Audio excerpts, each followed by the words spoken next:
It's prime time. It's prime time. Talk TV. Talk TV. We're letting you know. Hey, welcome back to the channel. It's your man Prime Time, and you already know you're on Prime Time Talk TV. And yeah, I'm back at you with another good video, and you already know the routine. Once you enter my house, wipe your feet off, hit the like button, hit the subscribe button, and smash the bell icon so you can be notified the next time I drop these next latest and greatest videos like these. For Prime Time. To this day. Oh man, let's go ahead and jump on into this video, shall we? How about your boy Teofimo Lopez versus Sandor Martin, or Martin for the people that know what it is. So with that being said, jumping right on into this joint, man. Look, hey, I told y'all, don't sleep on the upset man himself, Sandor Martin. Do not sleep. And what? People slept, but they got woke up. And when they seen Teofimo Lopez, go down and hit the mat, everybody's mouths dropped. Straight left hand right down. Everybody. Time he steps forward. I just love Martin's tactics right now. Oh, nice little left hook right there from Lopez. Look, y'all, I told y'all, small steps to the left and the right. I told y'all how it could go down. Cause see, here on Prime Time, I give you two sides of the coin, both sides of the coin, head to tail. Which do you choose? You gonna win or you gonna fail? It's always two sides to the story. Don't just ride with one man's story, because it might be another man's glory. So anyway, let's jump right on into this thing and break this fight down. Like I said, Sandor Martin, he definitely came in doing what he do best. That's working the jab, being patient, and doing a lot of counter shots. And hey, he did that for the most part. He waited on Teo so that he could counter him, and it did pay off for the most part. But at the same time, you're fighting someone like Teofimo Lopez. You gotta take it to him to take them out of the fight, in which he did not do. It was pretty much a 50-50 fight with me. A split decision, maybe ended in a draw with me. That's how I scored it. But the referees and the judges and all the people that was there, they gave majority decision to who? Teofimo Lopez. Even with him getting dropped down, they didn't even score that in the factor of it, because if they did, they would have gave the fight to Sandor Martin, the actual winner of this fight. But you look, you probably don't believe that, and I know you're a fan of Teofimo Lopez like I am. I'm a fan of him as well. But then you see the little clip surfacing of him saying out of his own mouth, "Do I still got it? Do I still got it?" And his man telling him, "Yeah, you still got it." Wow, that lets you know, like, this fight game is more mental, 90% mental than physical. Straight up. If you're smart enough, if you're wise enough in that ring, you can outlast, outpoint, outpunch, outbeat, out-time any fighter. But if you're not all mentally there, then hey, the inevitable can happen. You can get to your point and your limit and say, you know what? I might not be this good. And I'm going to keep it real with you. If Sandor Martin took Teofimo Lopez, push it to the limit, hey, he pushed him to the limit. If he can do that, then Teo, man, he ain't ready for a Regis Prograis. For real. He ain't ready for none of them guys in the 140 like he think he is.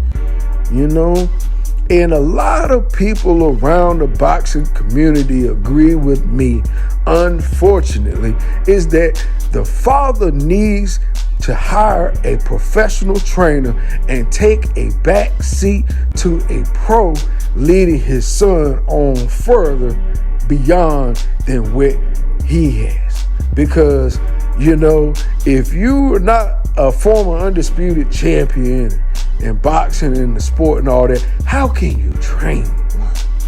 You know what I mean? You know, like take him to the different levels.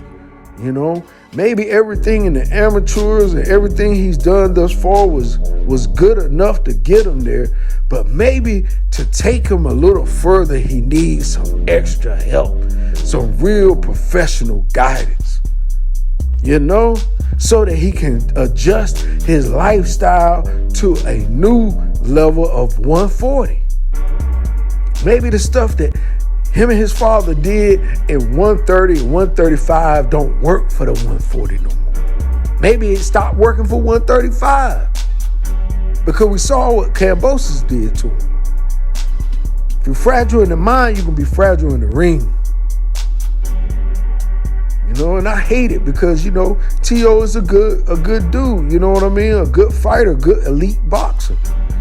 But dealing with that star, you know, that limelight, the glitz and glamour, a lot of times it throws boxers off because they're not focused on just one forte now. They're trying to spread themselves out so that, you know, you saw him in the interview, he talking about he want to one day do commentary and do some acting and do this, that, and the third. But you ain't conquered your own first sport yet, boxing. You know, people are making jokes now, talking about the takeover, it's over. You know, like, come on, man. You know, but see, boxing is a lifestyle, y'all. You know, it's just not for a turn on and turn off type of thing. It's a lifestyle that boxers have to live. And I just feel as though truly his father has got him as far as he could get him off of experience and sheer luck and off of dedicating his time to learning and adapting to something that wasn't a true sport for him maybe, but, you know, for his son, yes. You know? But it comes a time to where, you know, you have to be even a greater champion, you have to add extra people into your squad that makes your son a better champion.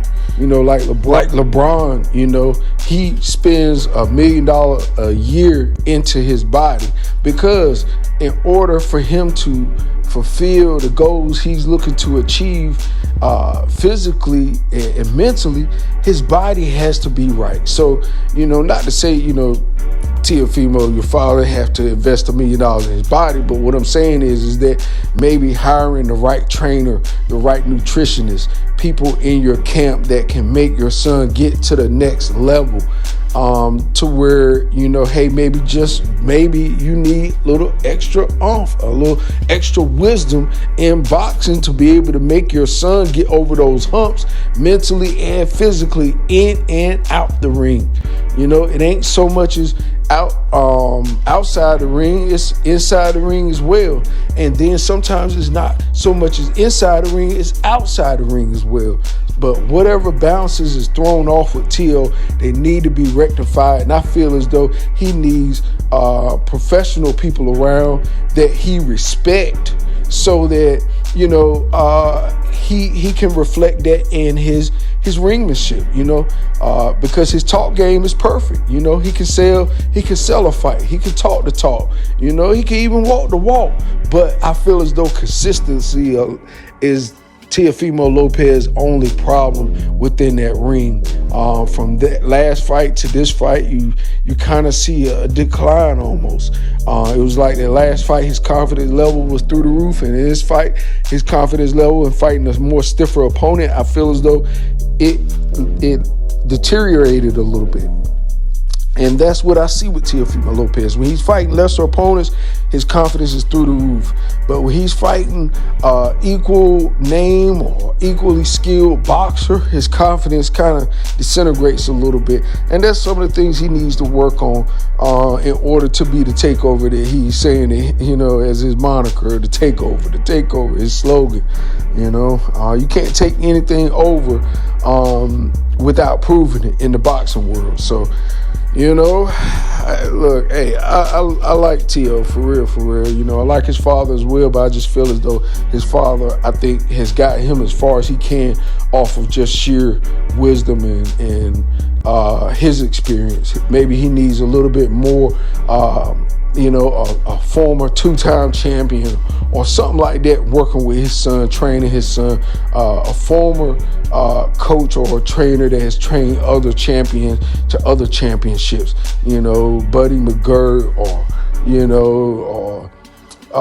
any other stable, major stables out there. It's so many others to choose from, but I just feel as though for real, he needs to get that professional help he needs so that he can help his son get his confidence back, to stay on course, to stay consistent, and to win in beautiful fashion as he does in all his fights he won in. So anyway, hey, it is what it is. I think, honestly, they need to do a rematch for Teofimo and Sandor Martin. Like I said, Sandor Martin, he set up and, basically derailed Mikey Garcia's career, in my eye, because I don't think Mikey Garcia was going in fighting a Sandor Martin thinking he was going to retire, but he got retired by somebody. A lot of people feel as though Sandor Martin is underrated because they don't know about him, but, fighters like that, you really got to study them, and then you got to look at how they fight and how they win their fights. A lot of times it lets you know how far they're going to go in life, and with Teo winning the way he's winning, that's not going to be a sure plan of success for any boxer. Winning that close, winning by judges' decisions, things of that nature. That's going to probably always warrant for people to see that fight again. And when, the dust settles again, it can't be a close one. And I don't think either fighter is going to go in wanting to see a close decision if they ever meet again, because you saw at the end of the fight, Sandor Martin got in Teofimo Lopez's fight, and he said, "Oh, I only won 2 rounds, huh? I only won 2 rounds, huh?" So he was basically telling Teo that, them judges gave you that, they gave you that. And Teo like, "Oh, man, you ain't a good fighter, man, you know what I'm saying? Shoot, I need a better depth partner next time. All you did was run." Run and try and counter. So, hey, I feel as though it warrants another fight. And we'll see that again. I doubt it, unless. But it would be a good fight to see part 2. Would you? I would like to see it again.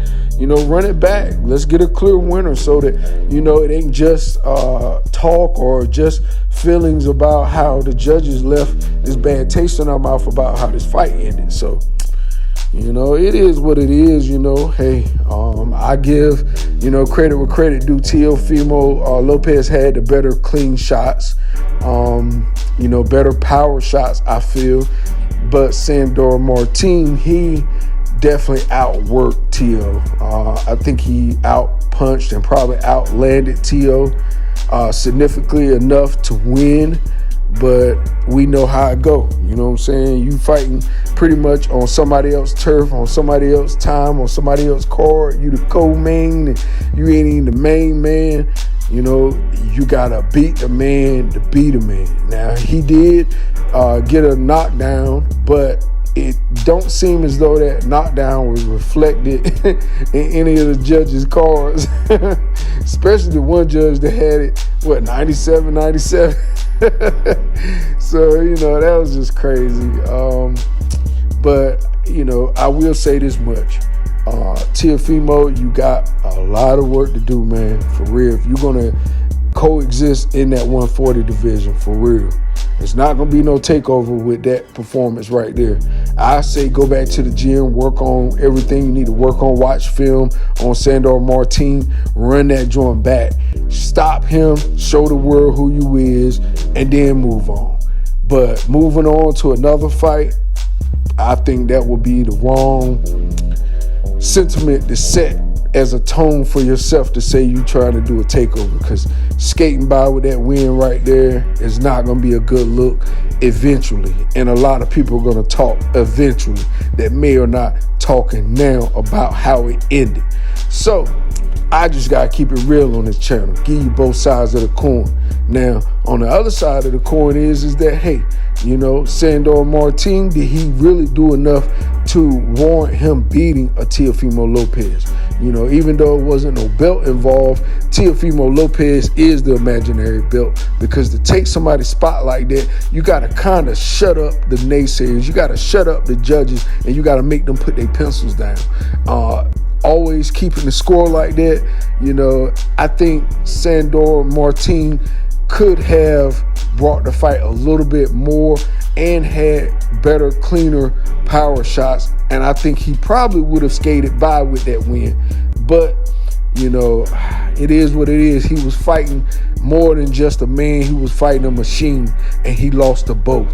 And with that being said, will Sandor Martin get him a part 2 to this fight? Because I tell you what, he ended it feisty and ricey on the end of that joint, and he let Teo know to his face that he didn't respect him or that win, because he didn't even let Teofimo Lopez enjoy that win. He basically got in his face and told him it was a disgrace. And that's why at the end of the fight, you know, the little clip is circulating with Teo saying, you know, do I still got it? And his man like, yeah, you still got it? He like, no, do I still got it? He asked that joint twice. So it ain't just no, oh, people say, oh, man, y'all taking it out of context, man. Y'all taking it out of context. Nah, it is what it is. He said that out of his own mouth. So you can miss me with all that we just saying stuff. You know, you just saying because, hey, you the ultimate fan. I feel you.